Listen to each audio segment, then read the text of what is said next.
Hello and welcome to TRIGGERnometry. I'm Francis Foster. I'm Konstantin Kisin. And this is a show for you if you want honest conversations with fascinating people.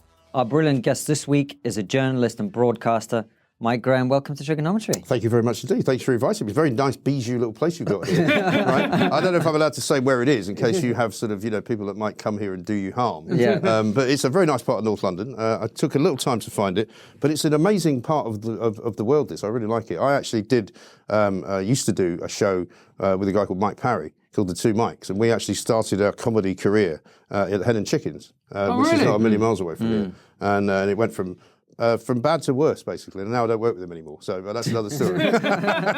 we got there very quickly. Yeah, sorry. But I mean, you've described me as brilliant and fascinating already, so I hope I can be that. I don't know if I can be, but for anyone who doesn't know who I am, I do a show on Talk Radio every day, Monday to Friday, 10 to 1, up against James O'Brien, who's not one of my favourite people. I knew him when he was a sort of an apprentice journalist during a period of his life when he used to say, he says now in his book that he was a failed journalist, which is entirely correct. And he used to be like a showbiz sort of runner, effectively. He used to turn up at parties and try and get quotes from people, and he didn't do it very well. Now he claims to be this kind of great thinker, and I'm not quite sure how he managed to make that leap. But my mission in life is to get him off the air, basically, by being better than him and stealing his audience. He's got a much bigger audience than me because he's working for a station that's been going, for a lot longer.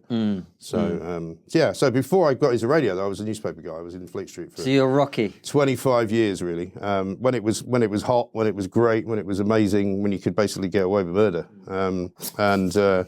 Obviously, we couldn't do it now, some of the stuff that we did then. But I can personally say that when I was a journalist, and I worked in America for 10 years, I never did anything that was in any way illegal or unlawful. And there was nothing that I couldn't defend doing. And I think a lot of where it all went wrong was a lot of people started to do that. And you better stop me at some point. No, we're about to. But I was just thinking, like you describing your fight with James O'Brien. You're like Rocky, and he is Apollo Creed. Yes, I suppose so. Yeah, although he's not as classy as he just that. keeps punching you. And I suspect he hasn't got a very good punch. But that's another story. He's probably he's so angry miserable enough. is the thing. And I mean, people have come to listen to my show not least because obviously I tend to be more of a Brexiteer, even though I actually didn't vote in the referendum at all, because I don't vote. It's one of the things that I choose not to do in order to be a proper journalist. Why not? That's really interesting. Because in order to be a proper journalist, I think you actually do have to be neutral, and you can't be neutral if you vote. And when people say to me, yeah, but hang on, surely you need representation, you need to, put your kind of mark on a piece of paper and become part of the population. I say not really, because I think if I voted Conservative, or if I voted Labour, if I voted Leave, or I voted Remain, I couldn't honestly kind of, carry on a conversation about what should happen.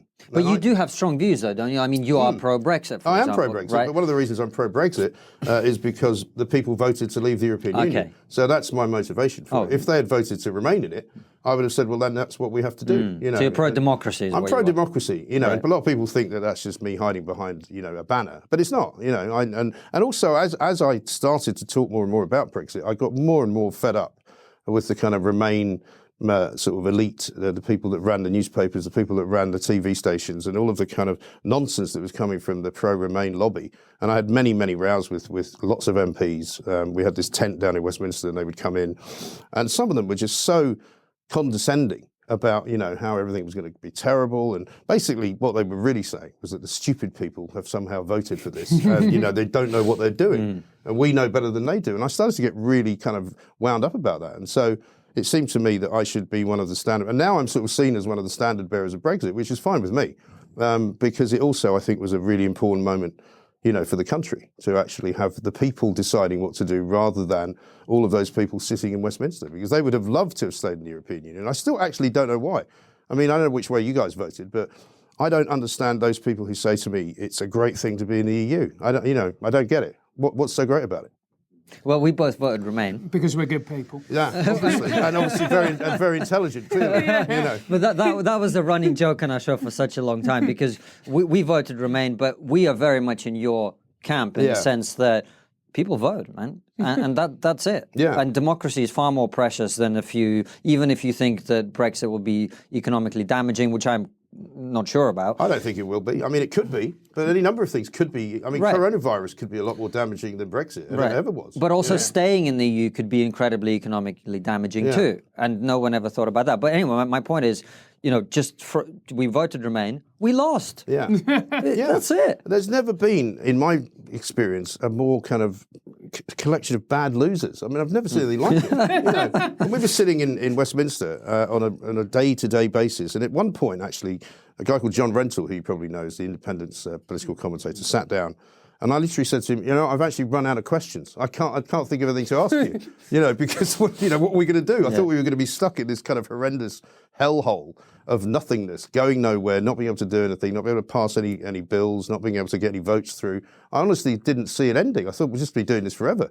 But as it turns out, everybody else didn't agree. And so when the election time came, I mean, I didn't expect Boris Johnson to win by that much, but it was fantastic. I mean, I just remember, because I wouldn't say terrified of Jeremy Corbyn becoming Prime Minister, but I wouldn't like a Labour government. I don't think I would enjoy a left of centre Labour government, because apart from anything else, they would probably shut down the bits of the media they don't like. They would certainly not be very pleasant to parts of the Rupert Murdoch empire, I'm sure, because already, a lot of them don't speak to anybody in the building that I work in, So I'm very concerned that what happens next to the Labour Party will be more of the same, because, if they were ever to get into power because Boris Johnson screwed something up, where would we be then? I don't think we need to worry about that too much in the near future. No, probably not. But it's good to see you remaining politically neutral anyway. But Francis... Well, I don't have to do that. I mean, I have to do that on the radio. Yeah. Because I say to people, it's on my Twitter, it says it's the most balanced show on the radio. And so whenever anybody says it's not, I say, well, look, it says it on Twitter. I must be the most balanced on the radio. But we wanted to talk about media independence and balance. Yeah, media independence and balance. Because what I think Brexit exposed, and we touched on it, was the fact that there seems to be this schism between the media class and the average working person on the street, man, woman, and how actually more and more people are becoming more and more disenfranchised with the media. Yeah. Why do you think that is? Well, I think a lot of it is because of the individuals who are working in the media. Because I'm old enough to remember when I first went into newspapers were not full of public school boys and girls. It was a trade. A lot of people went into local newspapers because their father was in it, or because it was quite a good apprenticeship. You could go and do a journalism course when you were 16. You could become a reporter, indentured by, say, the local newspaper in Hastings or in Cardiff or somewhere like that. And they were just ordinary members of the community, and they'd then go and work in the community, they'd cover the local council meetings, and then they'd sort of move up to Fleet Street and all that. But what we've got now, it seems to me, is some very highly educated people who have all been to Oxbridge at some point or other, and if not, they've got a degree in something or other, and they've all become part of this same establishment. It's a sort of separate establishment to the establishment. But the media, for me, should be anti-establishment. You shouldn't be part of it. You shouldn't be sitting there going, "Oh, I'd really like to end up, running a Quango," or "I'd really love to end up in the House of Lords for services to journalism." I'd rather be sticking two fingers up to them. I don't want anything from them. I want to hold them to account, and I don't think enough people really do that. And somehow there's been this kind of cult of personality where you look at people like Paul Mason, who's a great example of someone who was meant to be an economics journalist. I mean, I think I seem to remember he was economics correspondent for the Channel 4 News. And then he suddenly became this Labour activist. And you kind of go, well, which one of these things are you? And actually, at least you knew where he was coming from. He seems to have gone completely mad. I mean, he's out with placards warning about this, that and the other. He's now, left have now turned on him for being not left enough. Paul Mason? Yeah. He's not left enough. No, apparently he's not. No, because apparently he's been talking about Keir Starmer being the answer. Right. So all the people that want Rebecca Long-Bailey to get the job or were rather keen on Jeremy. I think he's basically come out against Corbyn. Paul Mason's to the left of Stalin. I know. Well, something's gone wrong. The wheels have come off.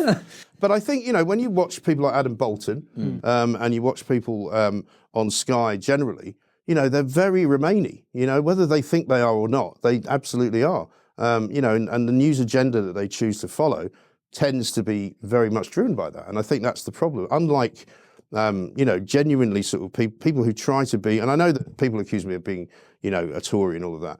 But actually, if the Tories do something wrong, I'll criticise them for it. I won't find reasons not to. I won't find another story to do, But there were so many cases during the Remain campaign and the Leave campaign where after the referendum, I remember the BBC doing a story about Northern Ireland saying that basically all the cattle would have to be slaughtered, if this agreement went through with Boris Johnson and with no backstop. And they actually had to apologise for it the next day because it turned out to be complete and utter nonsense. The NFU came out and said, I don't know where you're getting this from, but it's complete rubbish. We will not have to slaughter all the cattle.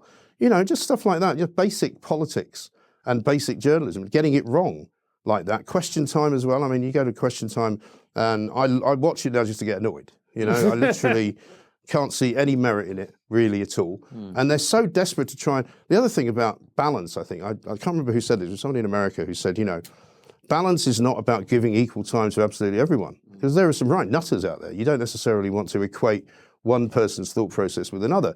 And so the person who said this in America said, you know, if you're trying to be balanced, if somebody says to you, it's raining, you know, you don't get somebody on who says it's raining and somebody on who says it's not raining. You look out the window and you decide whether it's raining or not, and then you tell the people whether it's raining. You know, you don't necessarily take every single view and just repeat it as if it's, you know, gospel, because we know that the people who want to be in the media now or on the media are very sophisticated now. You know, people are very good at spinning stuff.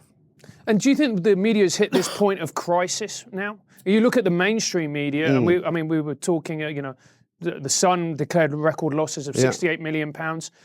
What is the purpose of the mainstream media? Do we need it anymore? Well, I think politically speaking, it's nowhere near as influential as it used to be. I mean, I was watching Prime Minister's Questions the other week and having a conversation with someone saying even Parliament is actually less relevant now in a way than it used to be. You know, Prime Minister's Questions is no longer what it used to be. You know, the debates in Parliament are no longer what they used to be, because you feel as though everything's kind of already preordained. It's already stitched up. You know, all the decisions are being made now in Downing Street.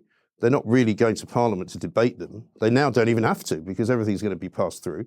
I think I can't imagine any newspaper being responsible for Boris Johnson getting that incredible 80-seat majority. I don't think you could point to any one columnist that was formerly powerful. You know, I think as entities, they're still, you know, part of something, but they won't last forever. And I think you guys doing what you do, me doing what I do in a smaller way perhaps, but also we're doing a lot of stuff on YouTube now.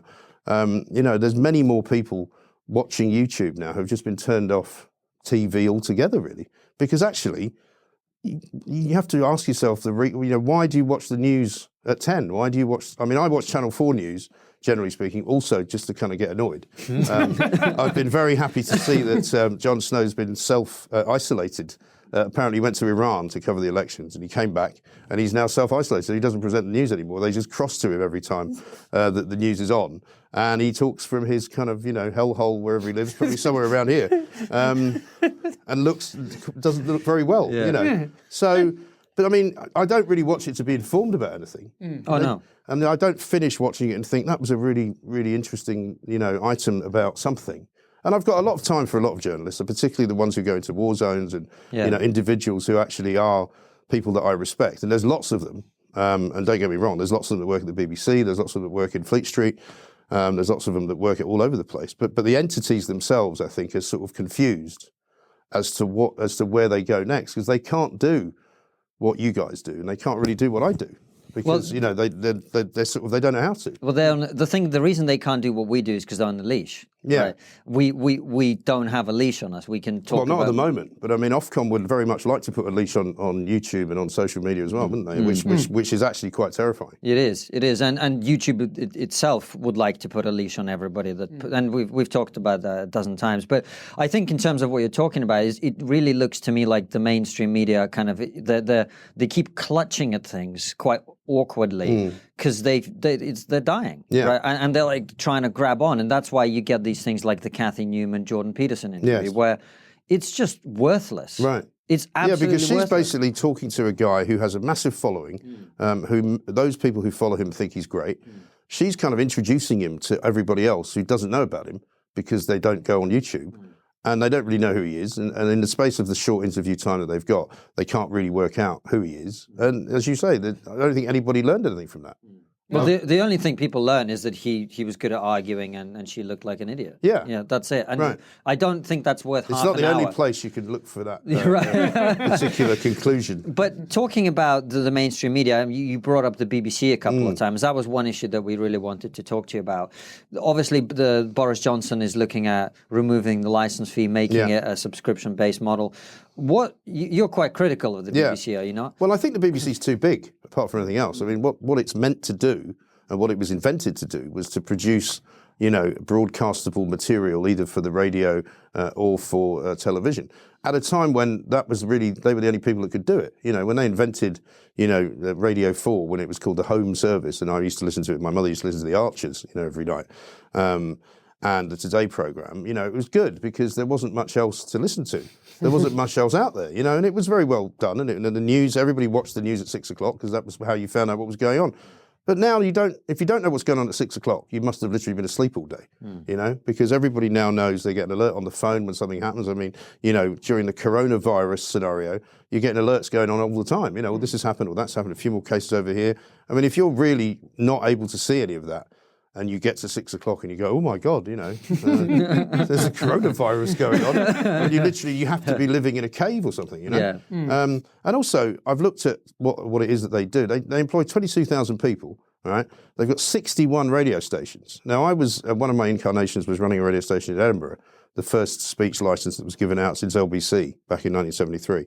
And it didn't work in the end because it was smothered by BBC Scotland. BBC Scotland is this massive, huge organisation with a great big office on the banks of the Clyde in Glasgow, employs hundreds of people, and so commercial operators can't get a look in. You cannot run a commercial radio station for speech in this country because of the BBC. They've got BBC Sussex, BBC Surrey, BBC Kent, all in a very small part of the southeast of England. 3 different stations, completely different programming, completely different presenters. I mean, it's a nonsense, and they for me that should all go.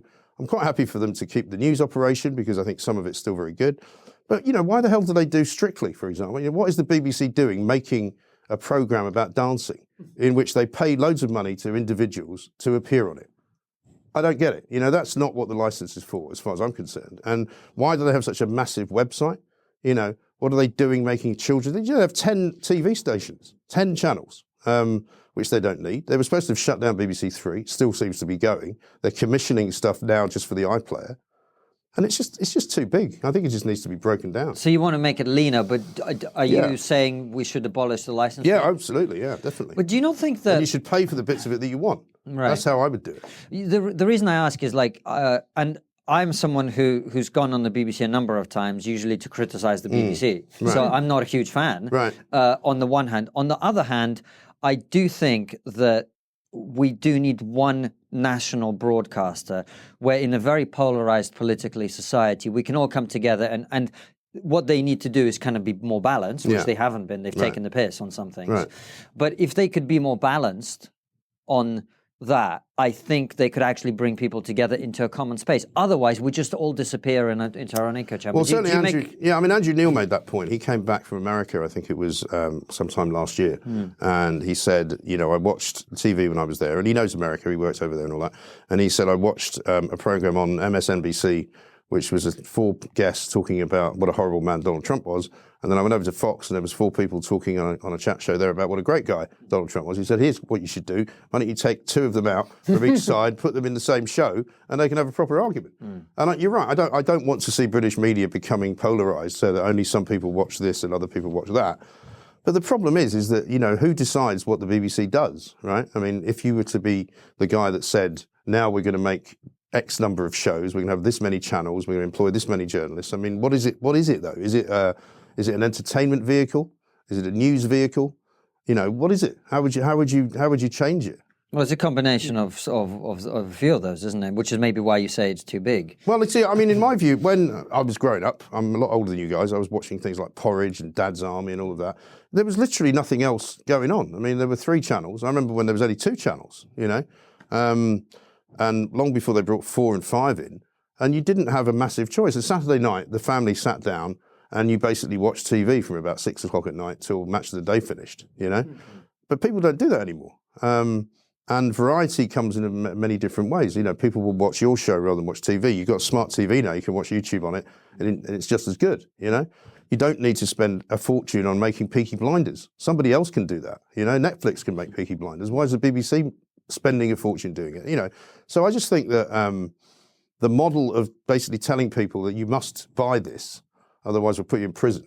You know, it's supposed to be fun, right? Yeah. You know, can you imagine somebody from Netflix turning up and going, you don't have a Netflix subscription, so we're going to arrest you now.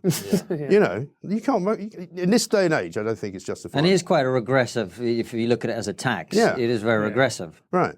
And it's, you know, people, you know, on the one hand will say, oh, but it, you know, it works out at, you know, about £12 a month or something like that. Well, that's quite a lot of money actually for a subscription. You know, I pay, I think, $11.99 for Netflix because I've got all sorts of members of my family in disparate parts of the world watching it. You know, but you can get a subscription, I think, for about $5.99 a month. You know, which is less than half. And that's the other bit I don't get. They've now launched this thing called BritBox, which is basically their version of Netflix. They started it in America, and it's BBC and ITV together. They're supposedly going to be commissioning shows for it, but they're also carrying old shows that would otherwise have gone to places like Netflix. So they're actually asking you to subscribe to something you've already paid for. So you can watch Peaky Blinders, you know, as a box set, but you've already paid for that. Why would you pay again to watch it somewhere else? It's all wrong, it seems to me. It's too big. It's a bit like the NHS. You know, bits of it work very well. Lots of it doesn't work at all, and they need to just, you know, trim those bits off, I think. And if they say that the people want them, and a lot of people say, oh, but local radio is really important. Well, local radio is important, but it should also be commercialised. You know, I think a commercial company should have the opportunity to start up a radio station if they want to in Birmingham. But you've got, you know, BBC West Midlands there, and you know, you've probably got BBC Shropshire coming in from the side. You've got, you know, BBC Bedfordshire. I mean, you know, literally BBC York, there's BBC Derby. I mean, I could go on and on. Mike's just showing off his knowledge of British geography at this Well, point. I've looked into this. This is the thing. And I mean, 61 radio stations. It's a joke. I mean, you cannot possibly justify that. I don't think. You know, and they've also killed off the local newspaper industry as a general rule as well, because they have now kind of taken over as the thing that local people go to if they want to look at stuff. They've got local webs. You know, they've all got websites, and so all the news that's happening in your local area, if you live in Derby, is on the BBC local website. And you know, so newspapers can't get any traction there either. Hi guys, we've got a returning sponsor this week, which is Beer 52. That's beer52.com. Now, before we go any further, you might notice we are in a little bit of a different environment, and that's because we're in my bedroom, or as it's otherwise known, ladies, the Pleasure Dome. Beer 52 have got a wonderful offer for you where you can get 8 delicious craft beers for a £5. That's 8 delicious craft beers for £5. What can you get for £5? Maybe a pint in London? Maybe 6 chicken nuggets? I miss chicken nuggets. The great thing about Beer 52 is that every month they'll send you a different case of beers from a different part of the world. Recent themes have included Germany, the Alps, Korea. What? Is the Alps even a country? The Alps isn't a country.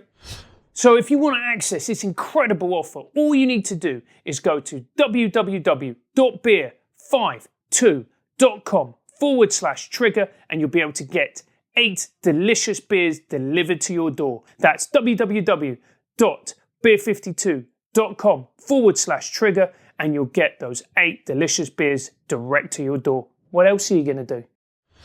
And where do you stand on the BBC, the bias within the BBC? Do you think it's a fundamentally biased organisation? No, I don't actually. I mean, I think some individuals have got, it's a bit like sort of Noam Chomsky says, you know, nobody is unbiased. You know, no matter where you come from, you have a kind of inbuilt bias. So there's no point in pretending that we're all sort of these pure people who don't have any prejudices or don't have any kind of, you know, leanings. Speak for yourself, Mike. Who don't have any leanings. Well, we'll get onto that later. But everybody has a view of the world, right? Now, if you try and disguise that in some way and try and make out that, you know, your view of the world is this pure thing which has come from your ability to be completely and utterly neutral, I would say you're talking absolute bollocks, you know? But I think there are certainly different ways of interviewing that different people do. I mean, I'm a big fan of Andrew Neil's, for example, but I don't think that what his, you know, when he did that sort of piece to camera about Boris Johnson not coming on his show, I didn't think that was necessary. I thought that kind of slightly demeaned him. Really? Yeah. I thought that was really good. Yeah, see, a lot of people did. I thought that it was unnecessary because the reason for doing it was slightly petulant, slightly self-obsessed, slightly going, you know, how is he not coming on my show? You know, everybody knows that my show is the most important show during any election period because I'm the only person that can hold him to account.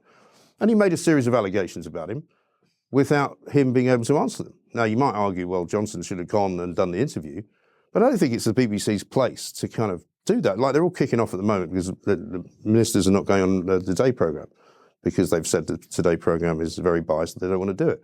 So they've become slightly less relevant now. You know, the Today programme, when I was a journalist in Fleet Street, was always the show you listened to in the morning, driving into the work, because it was the one that would give you all the stuff you needed to know, and that's where all the ministers went. Now that they're not doing that, people are listening to other stuff. But that speaks to Francis' point about bias, because in those days, that program would have been edited by Rod Liddell. Yeah. Right? And that would never happen now. Yeah, but I mean, would you say if you listened to the programme that Rod Liddell was editing, that somehow it was biased towards the Tories? I don't think you would. No. Because Well, Rod Liddell anyway. is a guy who can actually be reasonably neutral in his job. You know, he writes what would be considered a right-wing newspaper column, and he's a pro-Brexit guy. But I mean, I spoke to him about Brexit a long time ago, and he said to me, you know, when the morning after the referendum result, his wife went to take the kids to school, and they live in a sort of leafy part of the country, and she said, I came back from the school gates, and she said, everyone was saying, we can't believe this has happened, you know, because we don't know anybody that voted to leave. Oh, really? Well, that's surprising. You know, that's because you're in a Volvo, you're in Kent, and you're in a very nice, affluent part of the country where you've got your kids in private school. Well, it's not very surprising, is it?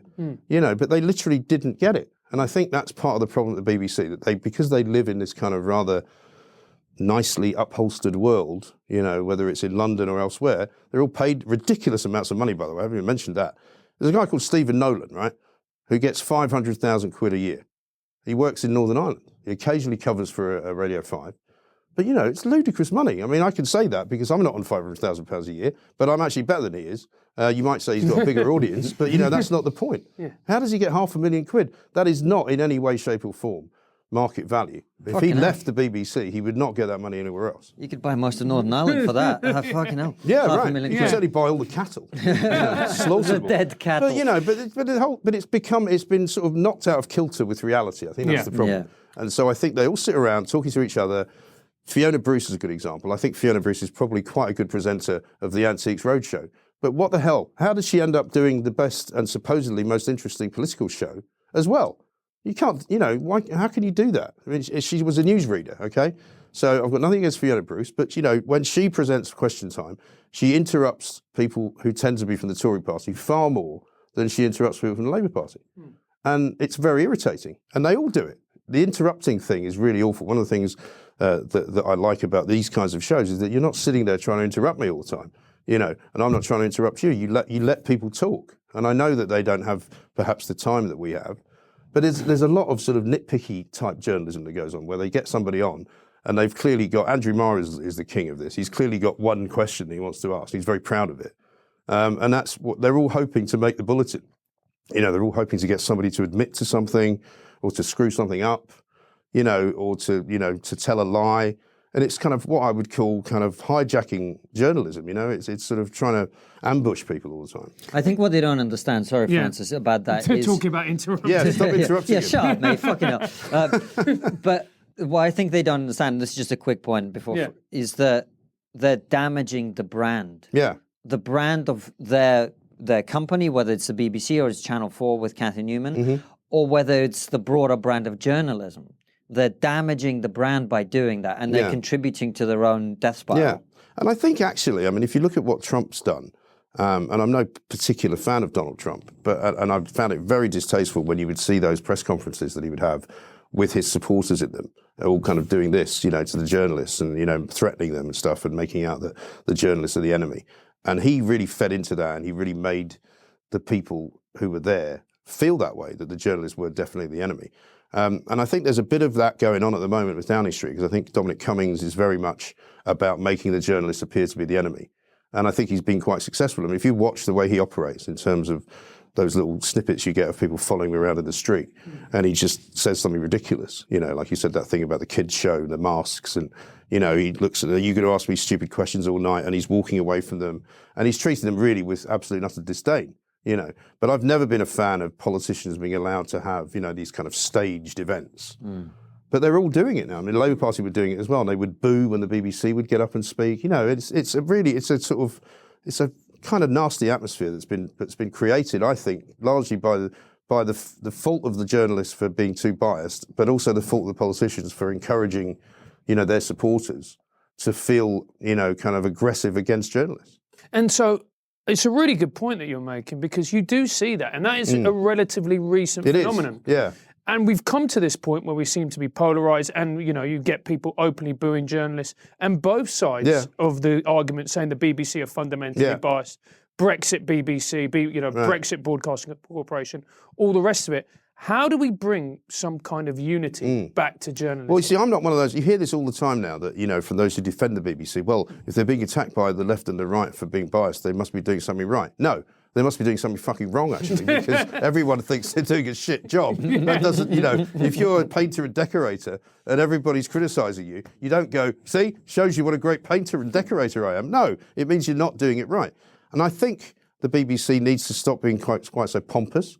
I think they could do with giving their journalists, their senior journalists anyway, a kind of a shake-up. Because I think they all think that they're God's gift to everything, and they're the only ones that know anything. And they're very snobby about everybody else. I mean, if you're not in the BBC, people just look at you and go, oh, what, you work for Murdoch? Oh, God, how awful must that be? Or, you work for the Mirror, or you work for the Express, or you work for ITN.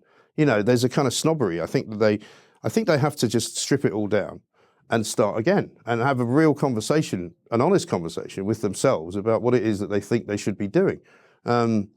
And they should realise that actually the majority of people in this country are ordinary, sort of lower middle class individuals who work for a living, who don't really care that much about the transgender debate. They don't want to hear about it ad nauseam. They don't really care that much about LGBT. They don't want anyone to be horrible to anybody, but they just don't want to have stuff talked about endlessly, which is a minor issue, or which is what most people would consider to be a minority issue, shall we say. I mean, there was an interesting study that came out the other day about LGBT and BAME representation on broadcast media and on television. It turns out that it's actually overrepresented. Of course. It's not actually in any way representative of the percentage of the population. It's overrepresented by a factor of about double. Right. Which, again, I don't really care about, but somebody's doing that. Yeah. Somebody's making that happen. Like when you have a transgender character in Coronation Street, right? You're kind of going, okay, well, that's fine, but, why did you have to do that? Why did you have to have a transgender character? And it just feels a little bit forced all the time. And I think that's the problem. I think everybody's been trying to be too inclusive and they've forgotten what the majority of people actually are quite like. And the majority of people in this country are not racist. They're not horrible. They're not nasty. They're fair-minded. And they just want, I think, their television to represent, their lives. And I think it's moved so far away from that they don't really feel that it's for them anymore. Well, it's like we don't know where to stop, right, with all this stuff. So I remember there was an article about how the BBC plans to make sure that, I think it was like 20% of on-screen talent are gay, lesbian, or whatever. Right. And I was like, why on earth would they want to reduce the number of gay people on TV? Right? I mean, so it's not to say that making sure that people are properly represented is necessarily a bad idea, but you've got to make sure, as you say, that it's representative of the population, as opposed to an endless drive to just make sure that everyone on TV is LGBT. Yeah, you know what I mean? Well, I mean, funnily enough, Christopher Biggins came on Talk Radio a while back, around the time Paul Schofield came out, the shocking and brave... Philip Schofield. Sorry, Philip Schofield, and Biggins was hilarious because he's basically saying, when he started working at TV, you couldn't be gay. There was absolutely no way you could admit to it. He says, now, if you're not gay, you've got no chance of even getting on it, But I've been told by various people in the business, well, forget about getting on TV because you're white and you're male. It's not going to happen. And so, like you, I've appeared as a sort of talking head from time to time. But I mean, nobody's ever going to give me a TV show at the BBC. Nobody's ever going to give me, a job reading the news or anything like that because I'm not the right sort of, concept for them. Because I might have a few views that they don't agree with. This is the other thing, of course, that people now are much less tolerant of other people's views. If you disagree with me, that's great. We can have a conversation about it. It's called a debate. But now, if you go on television with views which are considered to be, horrible, even though they might not be horrible, they don't want to put you on. They will never, for example, Kelvin MacKenzie, more or less never allowed now on Question Time. He used to go on it quite a lot. Now, you can take a view of Kelvin MacKenzie, of what sort of a guy he is. But, why should he not be able to go on TV? The reason is because so many interest groups have said, this is a monster, we can't have him, he's responsible for all the horrors of the world. And so the BBC just goes, you know what, it's easier if we don't put him on. And I think there's a lot of that going on. There's a lot of kind of, pushing of certain agendas, a lot of pushing of certain, cultural yays and nays. And so the BBC try and kind of keep to what they think they should be doing to attract the least sort of anger from groups, because there are certain groups of people who are much more vociferous than others, right? And so if you do have, I think one of the greatest things that ever happened, for example, was when that guy from the BNP went on Question Time. Nick Griffin. Nick Griffin. That was the end of him. He went on Question Time. He made a complete fool of himself. Didn't know what he was saying, and his political life pretty much ended that night. So I'm all for showing people like that up, putting him on the air, making them look idiotic, and making everybody realise that actually this is not a very clever guy after all, and maybe he's not really worth listening to. And literally that was it for him. We're delighted to have a brand new sponsor for those of you who are interested in learning a foreign language. Mate, we've got a predominantly British audience. None of them are going to be interested in learning a foreign language. Yeah, that's true. Also, no one is really traveling right now to foreign countries, let's be honest. But when the coronavirus is over, those of you who are still left on this planet might be interested in second language, and that's why Babbel is a great place for you.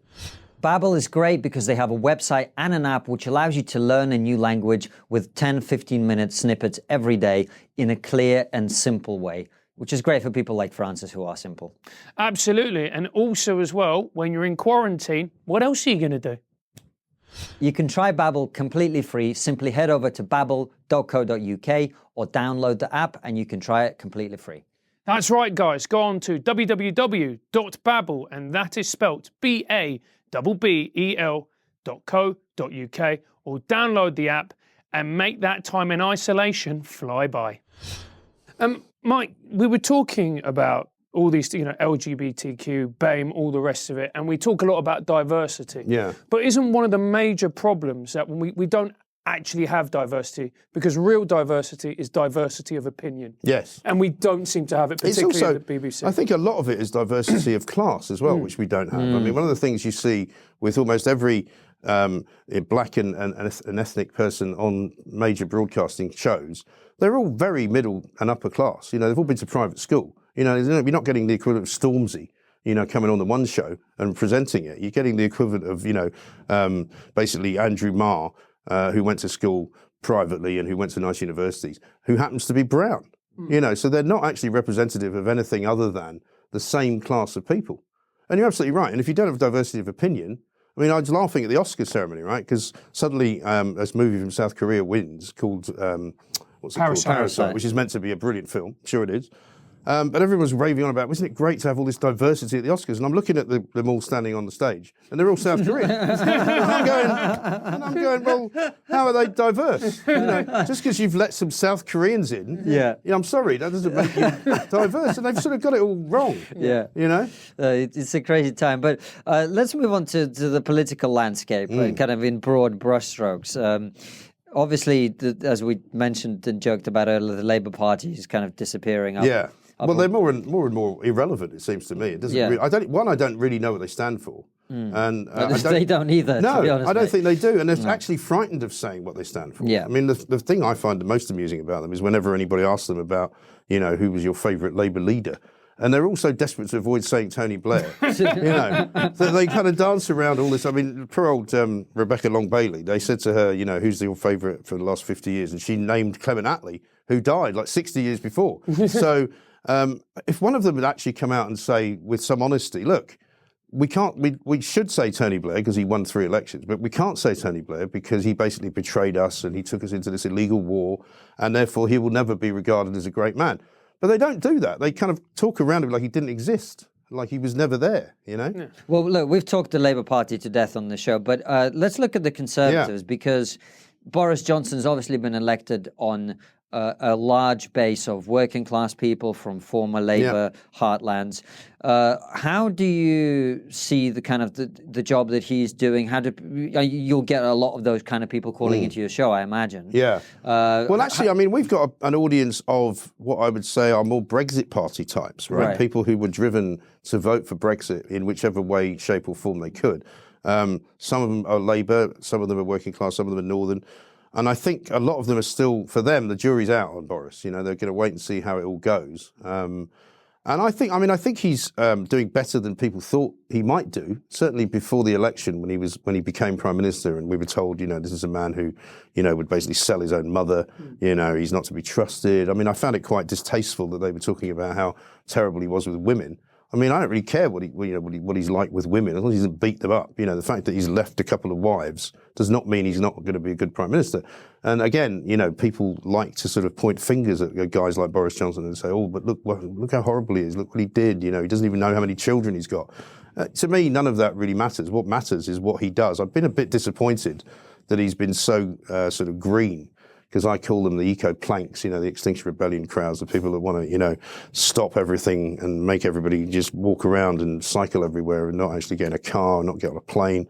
And I'm really disappointed that he hasn't kind of been a bit less enthusiastic about that. You know, the fact that he's now talking about doing away with cars that are not electric by 2032, that's not that long away. I mean, there are some ordinary people who buy a car and keep it for 10 years. So there'll be people now thinking, well, I was going to get a diesel, but I better not now because it's not going to be worth anything. And so I've been disappointed with that. But of course, that's a very unpopular view because that makes me, you know, some kind of dinosaur. I don't know how that's unpopular, because the thing with the diesels, by the way, that pissed me off is I've always had a diesel. Yeah. The government kept pushing diesels on people. Yeah. And then suddenly they're like the worst thing ever. Well, you know, it was Ed Miliband that told everybody diesels were the right way to go. So we should have known then that wasn't the greatest idea. But you're absolutely right. And the fact remains that, you know, he has this majority, and the only kind of I suppose, impediment to him being as successful as he wants to be is his own party. And himself. And him himself. I mean, I think one of the reasons why when we had the floods recently that he wasn't going out there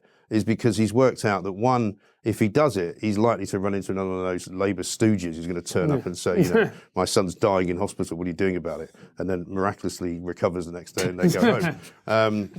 Or he does something really idiotic, like either he falls down a hole or he says the wrong thing or somebody overhears him, you know, he has his sort of, you know, that bigoted woman moment or something like that. So I think they've worked out, as they did during the election, keep him sort of quite far away from the press. Because he's actually, people said, you know, Boris is a brilliant orator. I mean, people do like him, but he's not a great orator. No. He's not a brilliant debater. I mean, the debates he had with Corbyn, I didn't think he was that good. No, and to me, the one thing that is going to define Boris's term, his 4 or 5 year term, whatever it is going to be the question of immigration. Yeah. And that is what a lot of people voted for with Brexit. Yeah. Priti Patel has come out and said they're going to be incredibly tough on immigration. Yeah. Do you think he's actually going to commit to it, or do you think he's going to fudge the issue? I think it's going to be a fudge, because the problem is that an awful lot of businesses have already kind of turned their backs on it and said, well, hang on, it's all very well for you to say, as Priti Patel did, well, you know, just hire some local people and pay them more money.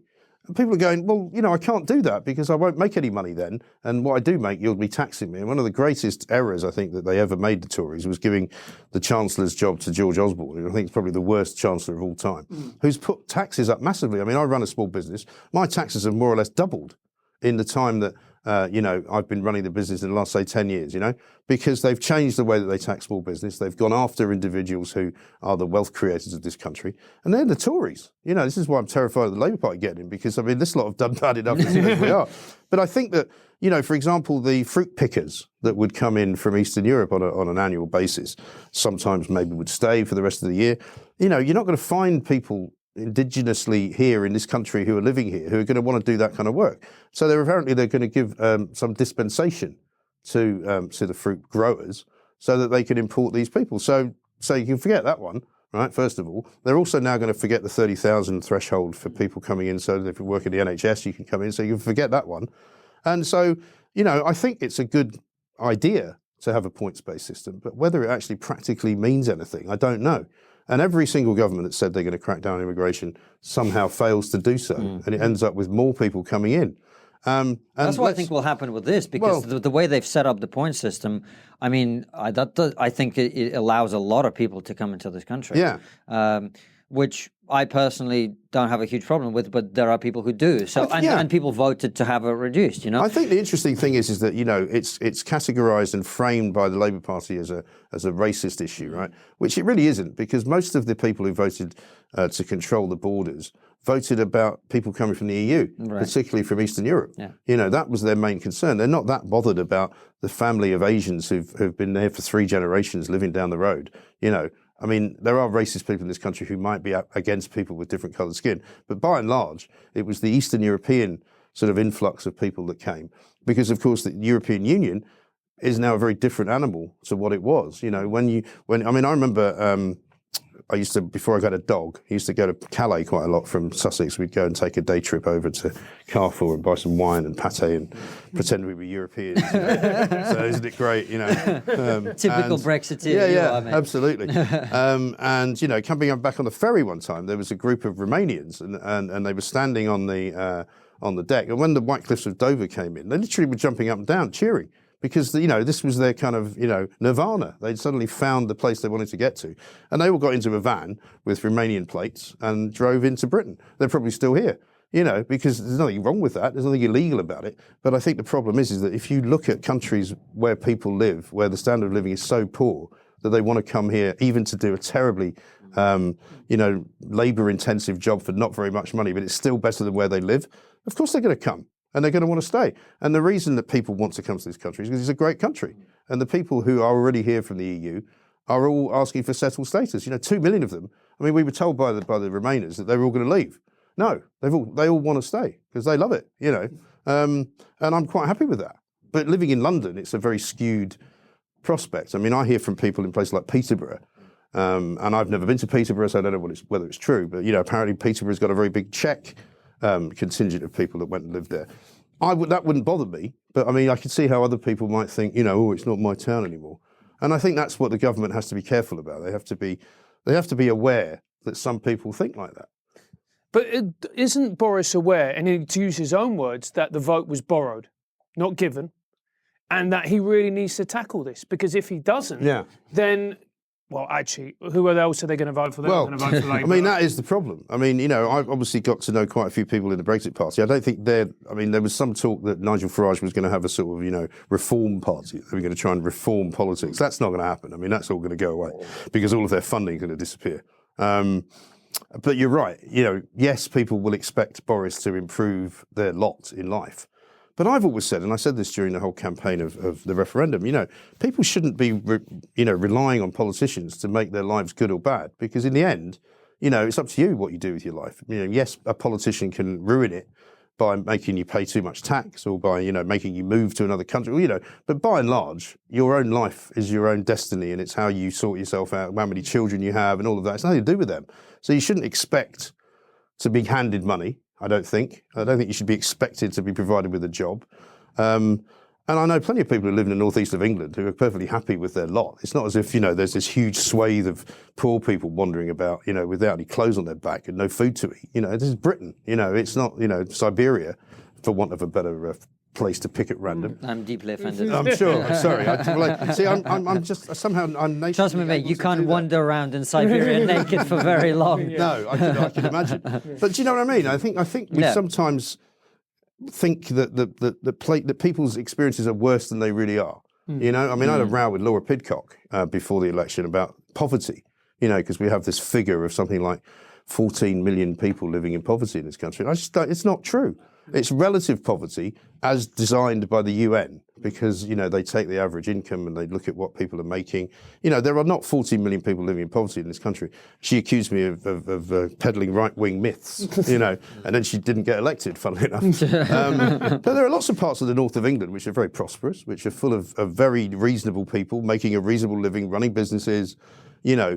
And yes, but it looks already, one of the things that Boris has apparently promised to do is to siphon more money up to northern parts of the country. But we've seen all that before. I mean, look at what happened in Salford when the BBC relocated to Salford. They spent most of their time ferrying people backwards and forwards from London because nobody wanted to move north.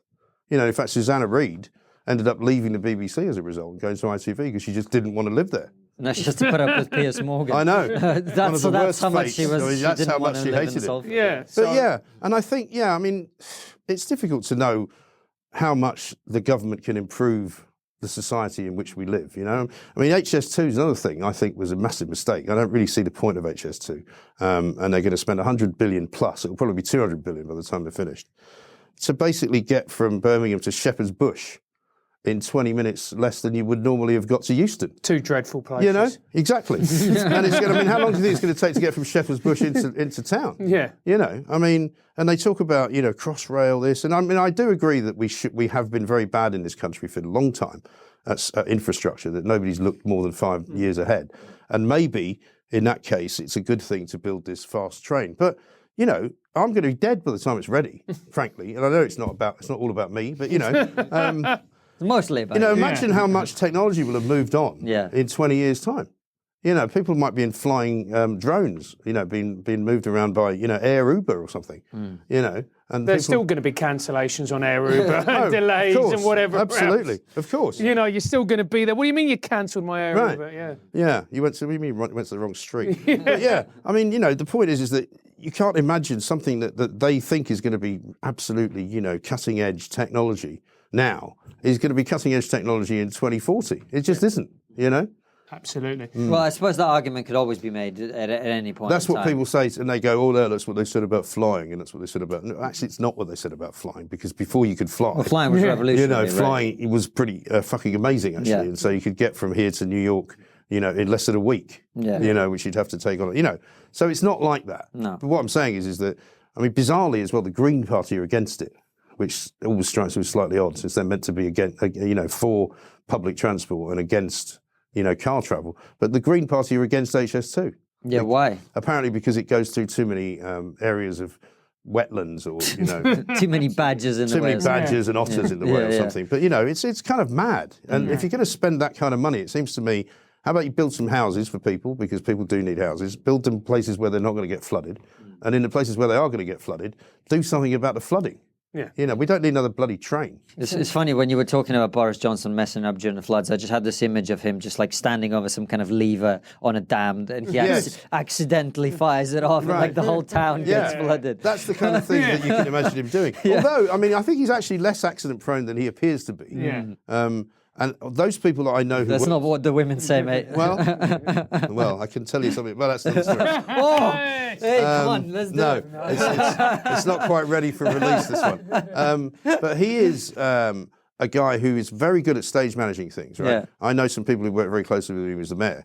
And, you know, the ruffling of the hair before he goes on TV, you know, the kind of slightly dishevelled look, it's all quite well manufactured. It's not normal. And his hair, if you look at his hair, I mean, nobody's hair looks like that. Yeah. The way that his hair kind of goes in different directions, he's got to be putting something in it to make it do that. Yeah. I mean, I know that I may not have the greatest head of hair, but, you know, I'm quite old now, and I'm not ashamed to admit it. But his hair does not look normal. And it doesn't grow like that. I'm sorry, it just doesn't. And, you know, I just think he's much less spontaneous than everybody thinks he is. Do you remember, in fact, there was he did a speech. Somebody was telling this story. I can't remember if he was telling it to me or I heard it on the radio talking to somebody else. He basically went to do a sort of after-dinner speech, and he turned up late, and he kind of shuffled around, and he just went into this kind of random story about something or other, which was quite amusing and nothing really much to do with the people that were there for the night. Somebody then saw him at another event where he did exactly the same thing. Told exactly the same story. And it was all rehearsed. It wasn't in any way spontaneous. It wasn't like, I've forgotten my notes, I've left them on the train, which is what he was saying. I'll just have to do it from scratch. This was a routine that he had memorized. It's like a stand-up comedian. Yeah, exactly. Stand-up comedian. And you know, you guys, I guess, do a bit of that. Yeah. So you know what that's like. I mean, it's there's nothing wrong with it.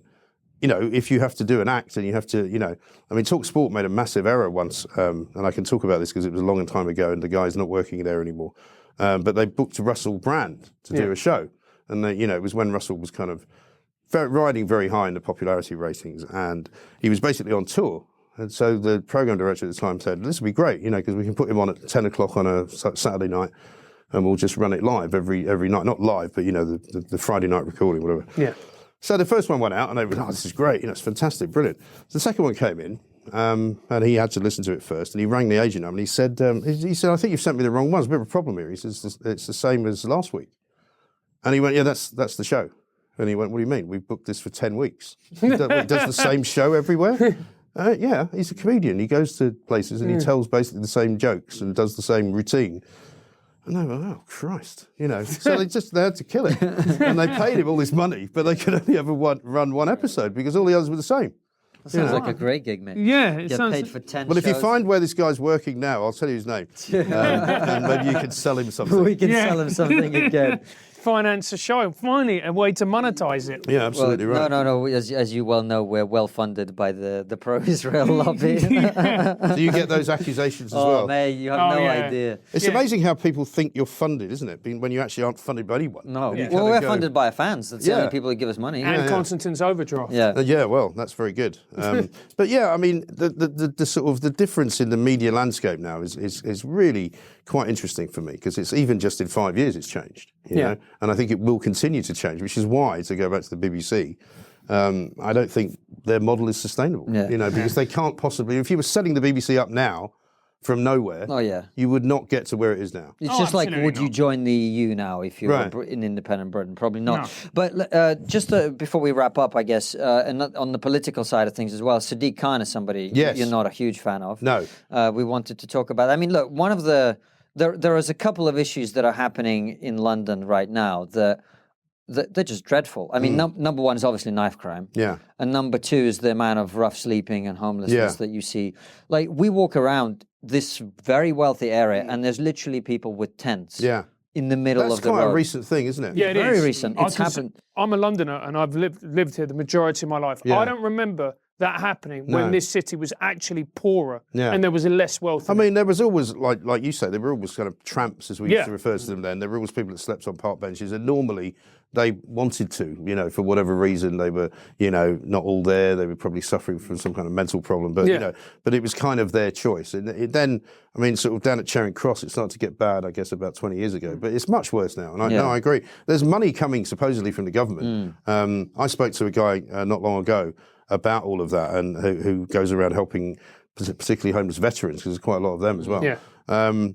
And it's very hard to know what is going on. I mean, I think there is a problem with the sort of culture of begging as well, which I think has meant that a lot of the people that you see begging are not homeless, but they then impact on people wanting to give money to the real homeless people, you know. And certainly I know that there's been sort of influxions of people, is that the right word, from you know, from some of the poorer parts of Eastern Europe, living. I mean, I think there was a whole sort of tented village around Marble Arch at one point, which I never saw, but I saw pictures of. And I don't know what you do about it. But London has become also a very busy city for me. I mean, it's now never quiet, right? I used to do a show that finished at 1 o'clock in the morning on a Friday, going into Saturday, and I could come out of the office and be in a traffic jam in the middle of New Cross at 1 in the morning, you know, and I'm not sure that Sadiq Khan can do much about that. I think what he's done, I think he's messed up the transportation system. I think the roads are a terrible state. He's completely discouraged anyone from driving, but yet he's got 35,000 Ubers driving around at any given time, you know. You know, the tube trains that used to be really good and very efficient are no longer that, you know. And I think he is a figure who sees himself as, you know, the job's too small for him. You know, he thinks he should be Prime Minister. He thinks he should be President of the United States or something. I just don't think he takes London seriously enough. And from looking at the way he operates in the City Hall chamber, he's very arrogant. You know, he doesn't like people questioning what he does. We've asked him numerous times to come on our radio show. He's refused, never does. Goes on James O'Brien's show all the time because he quite likes him. But he doesn't want to come anywhere where he's going to be asked some serious questions. And you're right about the knife crime. He could have spent a lot more money on police in London, but he chose to spend it on his PR machine. And he chose to spend it on trips abroad. You know, he was over in Europe, wasn't he? Not long ago, asking people if they could become honorary or associate members of the European Union, citizens of London and citizens of Europe. You know, what's that all about? You know, we voted to leave, you know, get lost. And I think I just don't think he's very good at it, but I think he'll probably be re-elected because the Labour machine in London is very, very good, you know. But it's not just knife crime. I think there's a crisis with policing. Yeah. Like my parents' house got burgled last year. Yeah. And they reported it. A lot of very valuable things got stolen. And then they didn't even investigate it. They just went, the case is closed. Yeah. Yeah, they don't. I mean, I don't know what that's all about, to be honest. I mean, I was the victim of a crime, which, when I tell you what it was, will make you laugh. Somebody actually went into, you know, I'm laughing thinking about it, went into my local dry cleaners and stole my shirt. Right? I mean, it's the most ridiculous thing you've ever heard of, right? But the Maybe police, just like your fashion sense. the police wouldn't leave me alone though. Yeah. And I know stories like yours, which is proper, proper victims of crime. I then eventually they called me in for an interview into Bermondsey Police Station. Which is now closed, by the way, because when I went there, we were like stepping over. The guy was like, "I'm really sorry, it's a bit of a mess. We're moving out." I'm like, "Where are you moving to?" He's like, "Well, we're not moving anywhere. We're just shutting it down and selling it." And I sat there with him for about an hour, talking about this crime and how I felt about it and how it made me feel, and did I feel victimised by it? And I'm like, you stole my shirts. I said, I've already done a deal with the shirt guys. They've already now they're guaranteeing they're going to give me free dry cleaning for as long as I want, because I'm going to have to replace 10 shirts. It's fine, But yeah, I don't know what's going on with the police. I mean, they seem to have the capability, as they have done recently, to do these raids on the county lines gangs, and every now and again that seems to work quite well. The armed police in London, I think, are brilliant. Whenever there's any kind of terrorist problem, they're so quick now. I mean, I was in London Bridge the last time there was an attack, and the speed with which the rapid response guys get to things now is really amazing, and I'm very, very sort of impressed with that. But the ordinary, just making yourself feel safe in a city, which is what you should feel. I don't know what's gone wrong, but I don't know, again, whether that's a national problem, whether it's a Sadiq Khan. But I think Sadiq Khan could be much more proactive about doing something about it. He should be saying, this is the most important thing that affects everyone in the city, instead of going off to Europe and trying to get some kind of, associate. Do you think he's more interested in his image than he is in helping ordinary Londoners? I think so. I think he's the worst kind of politician, which is why I just don't have any time for him. I think he's only interested in sound bites. He's only interested in kind of appealing to his base, the people who vote for him. He's not that interested, if you don't vote for him, in what you think. He doesn't really care about your parents unless they vote for him. Maybe that's what they should have done. They should have called up and said, we voted for Sadiq Khan. Can you come and help us out? You might have got them around a bit quicker. So, Mike, the last question we always ask is, what's the one thing we're not talking about that we should be talking about? But maybe before we get to that, you obviously take a lot of calls from members of the public. What do you think is the one issue that people are really concerned about or interested in the kind of broader spectrum of things at the moment, that you feel like, this is an issue that's getting a lot of traction? Well, I think there's two really. There's, and I would say the sort of the environment is a very big one, because there's an awful lot of people who hate the whole idea that everything's turning green, and we're being told to stop eating meat and driving around in cars and not allowed to fly anywhere, and the hypocrisy of all of that. And I think there's a big backlash now against the kind of woke generation of people, I think, and a lot of ordinary people have just said enough already. Let's just live our lives. We can be nice to one another, but we don't need to. But there's a lot of people telling us how to live.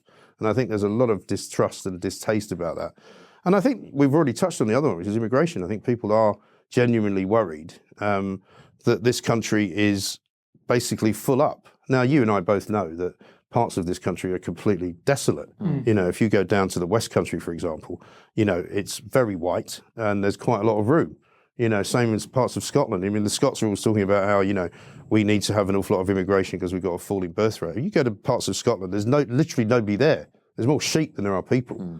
So for anyone to say that, the country's overrun with anybody, whether it's immigration or not, it's just not true. But I think there are certainly parts of the country where people feel, somehow that it's hostile. And whether that's right or wrong, those are the two things I'd say that they get most worked up about, and crime as well. I mean, if you count probably the numbers of callers on any given subject, there's always a lot of callers like you who would say, well, I reported this to the police, nothing happened.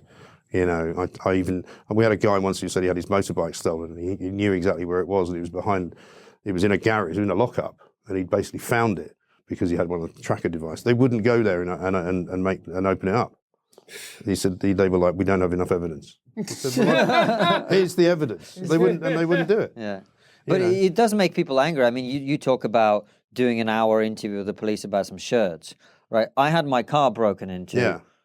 I got a fucking email. Right. Yeah. I got an email saying... And a crime number. And a crime number. Yeah. That's it. Right. You need your own show on talk radio, mate. That's what you need. Yeah, that's the pulling power. I mean, it's just bizarre.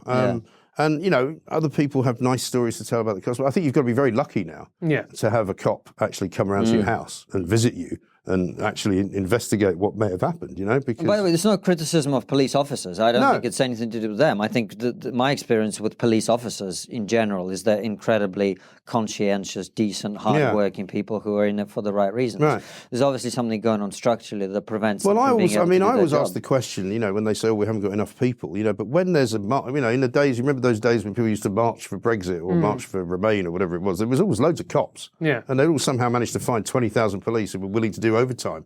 So, there's something not quite right. There's enough police. I think they're just not being, policed in the right way themselves and given the right job, Do you think Peter Hitchens is a big fan of this, that they should be out on the beat? I think seeing them is a good thing. Yeah. I don't expect them. Again, I remember the days when they used to drive around in those little panda cars, and actually that would be better than what they do now. Because even if you see the odd police patrol going, if you're going to commit street crime, you're probably going to not commit it where they drive around, I'm not a big fan of them just walking around. I think that's probably a bit naff. But I am a big fan of them walking around with machine guns like they do in Parliament Square. I was down in Parliament not long ago. And I love to see police with big fuck-off machine guns, in case somebody wants to do anything dangerous. I think most people feel the same way. That you feel safe. So. All right, well, we've got time for one more question for Which you. is always, what's the one thing that we're not talking about as a society that we should be? I would say it's not Manchester City being banned from the European Union at all, even though they've just hired Lord Panic to try and keep them in it. I think it's Trump, probably. It's the American election because, that's coming up later in the year. And I think he's going to win it. Which will drive all the lefties completely and utterly mad, which will be very funny. But it's also, it's the death of again, any kind of reasonable opposition, which is the wrong way to run a country. My sister lives over in America and she's a Democrat and she's absolutely in despair about the fact that they can't seem to find anyone who can beat this guy.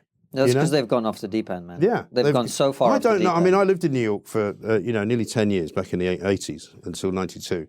And, I don't know what's happened to America. You see these videos on Twitter of the Antifa crowd fighting each other and, turning up with balaclavas on. I don't know. There was none of that when I lived there. I don't know where that's come from. I really don't. And it's very disturbing, I think. And I think we need to worry about that a little bit because Trump for another 4 years, I don't think he's doing a terrible job, actually.